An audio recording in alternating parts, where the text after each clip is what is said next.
of course, the reason it still will be Rishi Sunak, and James and Zoe, I wonder if it's worth you picking up on this. We have a leadership contest going on in the Conservative Party, and that won't be done by the time of the budget, which is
and that's partly because the Tories are in such a state of trying to figure out what they want, where they stand on things like taxes even, which was something that previously they were quite united behind, but now the party is pretty split on most issues that used to define what it was to be a Conservative.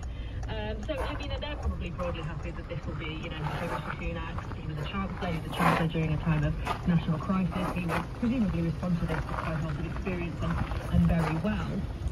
But I think, you know, it would have been useful for people who might be, you know, flirting with voting the Conservatives again, or might have once voted Conservative, to see what it is that their new leader thinks of the budget and how that shapes the Conservatives' economic policy.